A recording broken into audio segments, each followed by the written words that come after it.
Bonjour à toutes et à tous. Je suis très honorée d'avoir été invitée à cette plénière. Alors, c'est toujours difficile de passer après Cédric Rat, mais je vais tenter d'être à la hauteur et de faire de mon mieux.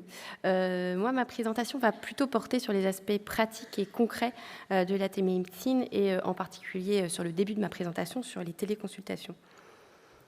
Je n'ai pas de lien d'intérêt, ni avec un laboratoire pharmaceutique, ni avec une plateforme commerciale de télémédecine. Par contre, j'ai été membre du groupe de travail du CMG sur la téléconsultation, avec un rapport publié en mars 2021, coordonné par les professeurs Gilbert et les docteurs Chaston.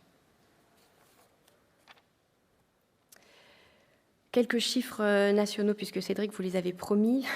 Après le pic du premier confinement, la pratique de la téléconsultation reste quand même importante en volume.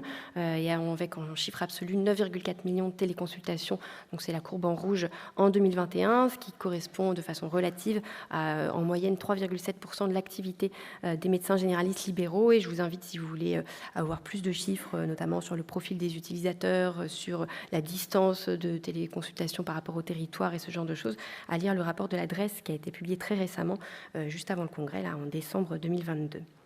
Si je zoome sur la courbe rouge, du coup, on se rend compte qu'il y a vraiment eu une explosion du nombre de téléconsultations. Vous avez vu et revu ce chiffre, mais c'était quand même rare voilà, dans l'histoire qu'un système de soins soit bouleversé à ce point-là dans son organisation, avec 60 000 téléconsultations remboursées en 2019 et 486 369 remboursées juste sur les 6 jours du 23 au 29 mars 2020.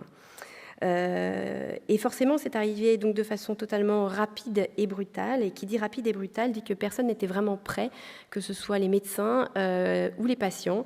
Et du coup, il y a eu des conséquences à cette non-préparation et non-formation, avec du bon, mais aussi du moins bon. Avec notamment Thomas Fatome voilà, qui s'est exprimé récemment à l'automne voilà, en parlant de ces conséquences de peut-être un trop vite, en disant on est passé de presque rien avant le Covid à 4,5 millions de téléconsultations pendant le confinement. Il dit même que c'était devenu le Far West selon lui. Et il nous faut mieux réguler les pratiques. Certains patients n'hésitent pas à faire plusieurs téléconsultations dans la même journée pour obtenir l'arrêt de travail convoité. Nous voulons éviter ces dérives sans brider la demande des patients ayant des difficultés d'accès aux soins.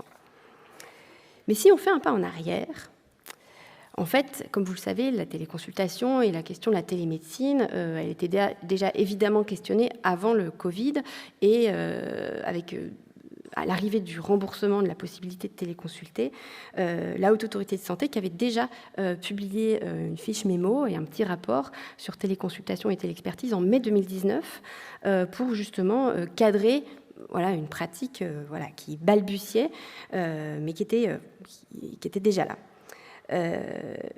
Je vais donc vous détailler un peu ce qu'il y avait dans ce rapport, parce qu'évidemment, il a fait peu de bruit et peu de gens l'ont lu, parce que peu de gens se sentaient concernés, tout simplement. La Haute Autorité de Santé, en fait, essayait de prévenir les écueils auxquels on pourrait être confronté en tant que novice dans cette pratique, avec un certain nombre de prérequis sur la réglementation, l'activité, les locaux adaptés, le matériel, l'équipement, la documentation, la protection, sécurité des données, se former, évaluer. Alors se former, je pense que personne ne l'a fait quand la pandémie est arrivée. Et si on avait dû mettre un cadre et attendre que tous ces prérequis soient mis en œuvre, je pense que ça aurait sans doute mis plusieurs années et ça a tout bousculé avec cette pandémie qui est arrivée. Mais sans qu'on puisse être formé ou avoir tant de données que ça, comme vous l'a montré Cédric. Il y avait aussi des données sur qu'est-ce qui se passe avant une téléconsultation et sur le déroulé. Et je vais illustrer, puisque je ne vais pas évidemment vous faire un copier-coller de cette fiche mémo, mais 2 points, principalement le point pertinence de la téléconsultation, puisque c'est quelque chose qui se pose plus en téléconsultation qu'en consultation présentielle, et évidemment sur le déroulé, la vidéotransmission, qui est au cœur du réacteur. Alors sur la pertinence, la Haute Autorité de Santé nous dit que le professionnel médical peut estimer que la téléconsultation n'est pas adaptée à la situation clinique du patient. Par exemple, si le professionnel considère qu'un examen physique direct du patient est indispensable, si le patient est en urgence médicale, s'il s'agit d'une consultation d'annonce d'un mauvais pronostic. Et donc, c'est le premier un petit peu message que je voulais passer à travers cette fiche mémo, c'était en fait de penser à évaluer la pertinence d'une téléconsultation et à son caractère adapté ou non à la situation clinique dès le début de l'entretien. les premières minutes devraient être consacrées à cette sorte de débrouillage et de régulation, parce qu'un des écueils qu'on a sans doute tous vécu au début, c'était de se dire, puisque le patient a pris rendez-vous en téléconsultation, il faut absolument que je réussisse à mener cette téléconsultation jusqu'au bout, quitte à mettre des rectangles dans des carrés.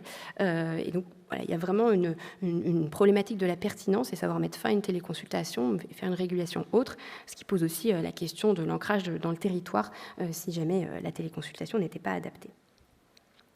Par rapport à la vidéotransmission, alors le monde idéal, c'est l'image de gauche. Tout le monde est épanoui, le son et la qualité d'image et la connexion sont tellement excellentes qu'on a l'impression qu'on peut toucher le patient, qu'il sort de son écran.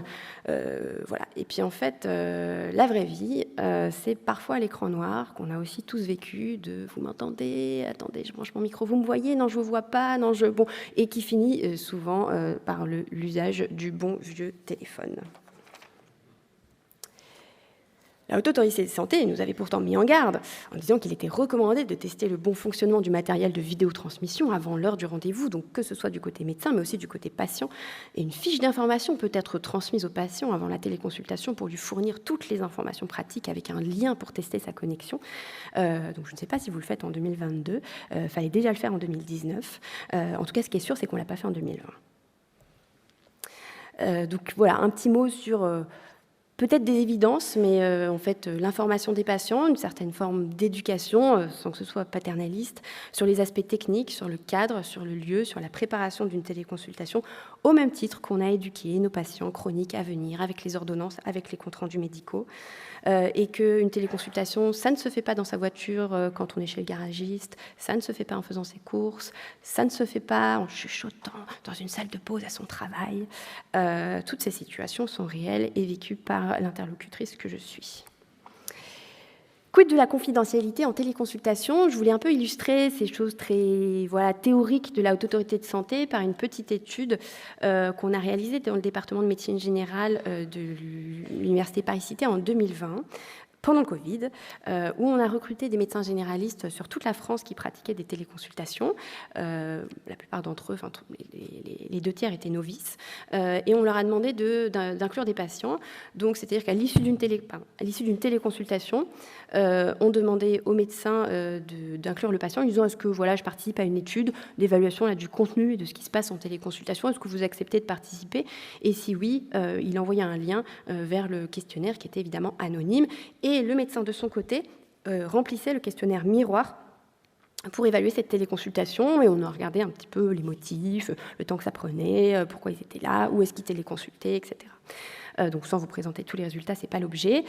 Sur les 168 téléconsultations pour lesquelles on avait une évaluation du médecin et du patient, 78% des patients étaient à domicile, 7,7% étaient chez un proche et 5,4%, c'est faible mais c'est non nul, étaient au travail. Et plus intéressant encore, on a demandé à la question de la confidentialité des deux côtés. Au médecin, on a demandé « Avez-vous demandé au patient si quelqu'un d'autre que lui pouvait entendre ce que vous disiez ?» Et au patient, on a posé 2 questions.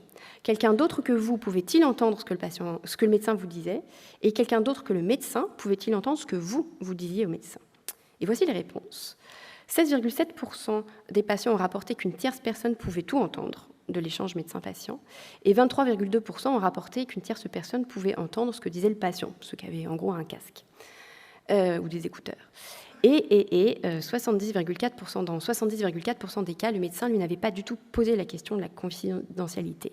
Donc on voit bien que tout ça est arrivé un petit peu vite et qu'on ne faisait pas toujours très bien et qu'on peut faire mieux. Et il serait très intéressant, avis aux internes qui cherchent des sujets de thèse, de faire ce genre d'études maintenant en 2022-2023 pour voir si on a progressé. Et donc un message, c'est que la confidentialité peut-elle être respectée, en tout cas à nous de nous en assurer pour assurer une qualité et une sécurité des soins, à savoir au début de la consultation, en plus du débrouillage et de la régulation dont je parlais, poser la question de quelqu'un peut-il entendre ce que vous me dites, quelqu'un peut-il entendre ce que je vous dis. Et ça vous repenser au fait que ce qu'on voit derrière l'écran, c'est dans un salon avec peut-être quelqu'un assis sur le canapé. Voilà, en tout cas, poser la question. Est arrivé le Covid et avec du coup, toutes les conséquences que ça a eu et donc avec un besoin un petit peu de cadrage des pratiques. pour calmer le Far West ressenti par certains.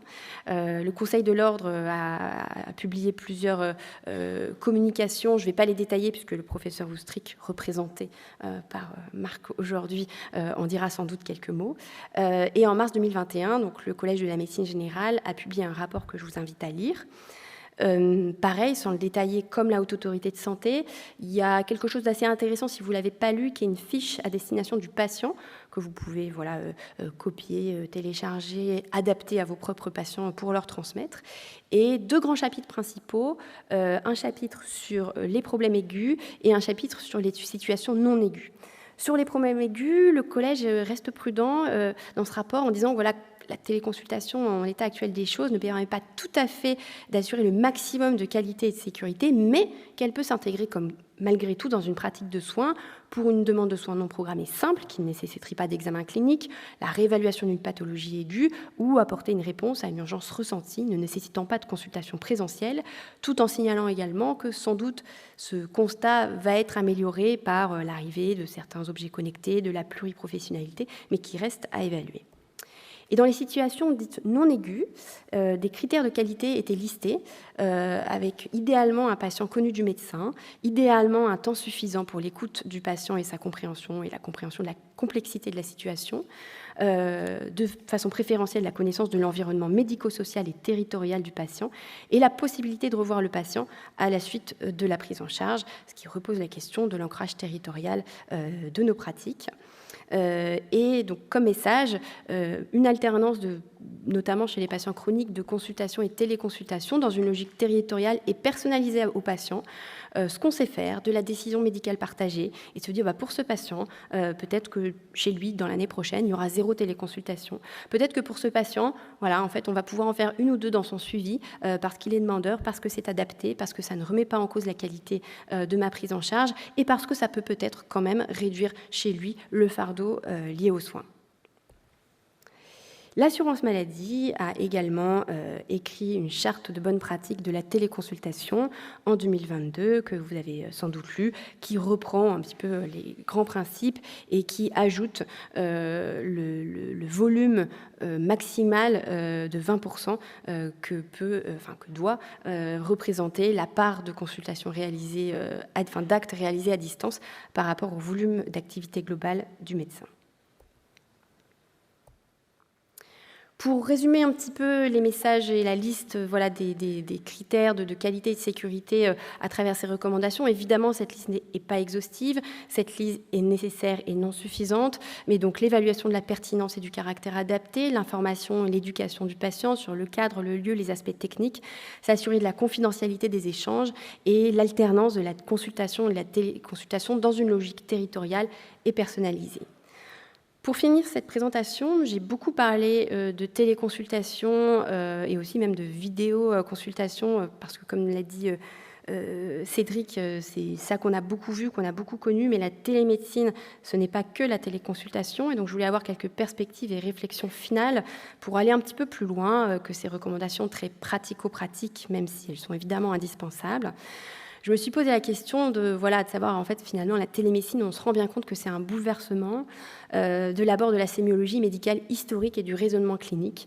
Et on tendait peut-être vers une nouvelle sémiologie avec une page blanche à écrire et que l'absence d'examen clinique, ça nous a tous bouleversés. Pas seulement parce qu'il n'y a pas l'examen clinique, mais parce que finalement, sur les bancs de la faculté, on a tous appris l'anamnèse, puis l'examen clinique, puis la prise de décision partagée avec le patient. Et c'est pas qu'une histoire de j'ai plus l'examen clinique, c'est aussi une histoire de rythme de la consultation, un rythme de nos processus cognitifs.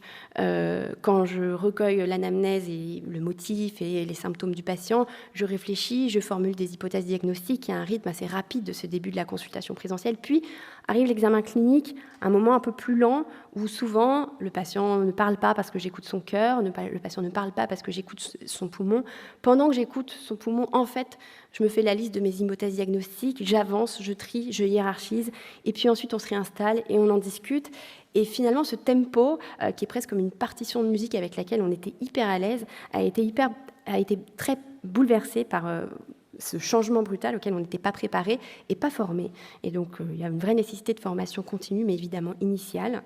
Et le deuxième aspect de ce bouleversement en termes de sémiologie, c'est que arrivent les objets connectés, arrive l'intelligence artificielle en radiologie, et arrive déjà sur le terrain.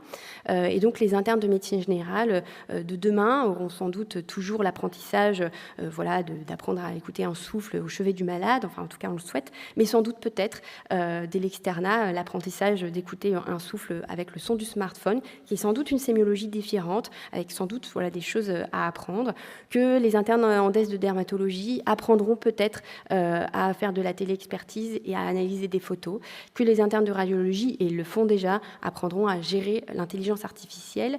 Mais le message, c'est que vous connaissez sans doute la fameuse courbe d'adoption d'une nouvelle technologie, avec au départ ce truc hyper rapide, c'est génial, l'intelligence artificielle, ça va permettre de ne pas passer à côté de la fracture que le radiologue fatigué pendant sa garde à 4 heures du matin n'a pas vue, où là, il y a plein d'écueils, on a fait ça trop vite, mal, et puis il y a plein de critiques qui arrivent, on réfléchit, on cadre, et finalement, on l'utilise de façon plus raisonnée et raisonnable.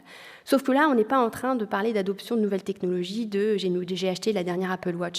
On est en train de parler de patients, de qualité et de sécurité des soins, et donc on ne peut pas se permettre de faire de l'expérimentation en vie réelle et de dire on va tenter, et puis on va voir ce qui se passe, et puis les trucs qui ne sont pas bien, on les enlèvera, parce que pendant ce temps-là, on soigne, et pendant ce temps-là, il y a des patients derrière. Donc il faut d'emblée qu'on produise des données et qu'on soit dès la première utilisation avec la meilleure qualité possible et la meilleure sécurité possible. Et dernière réflexion qui vient, et ces diapositives et ces réflexions, en fait, je les ai écrites pendant le congrès.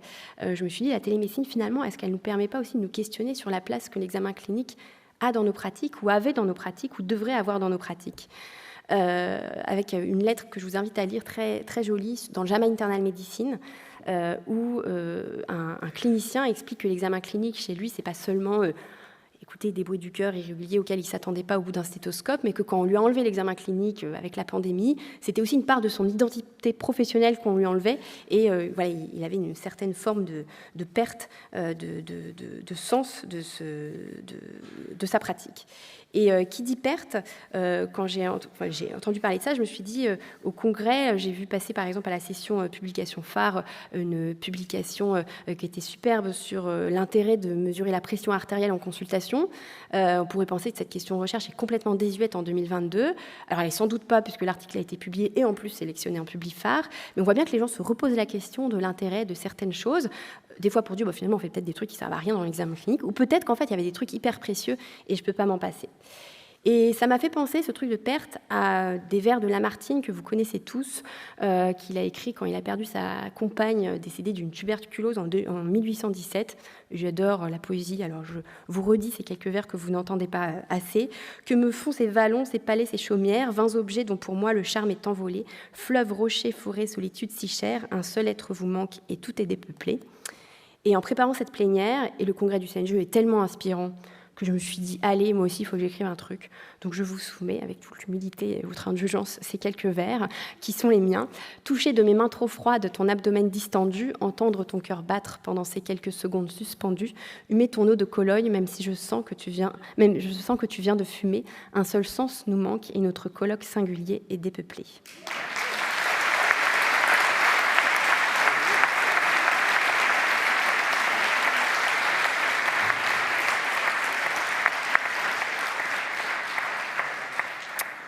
Et pour conclure, je voulais conclure sur une note positive et optimiste, parce que ça sert à ça, les congrès, ça sert à repartir avec plein d'idées et se dire, on ne fait peut-être pas parfaitement bien, mais il faut absolument qu'on fasse parfaitement mieux. Et je me disais que c'est à nous, médecins généralistes, cliniciens, de réfléchir à comment intégrer la télémédecine dans une approche centrée patient.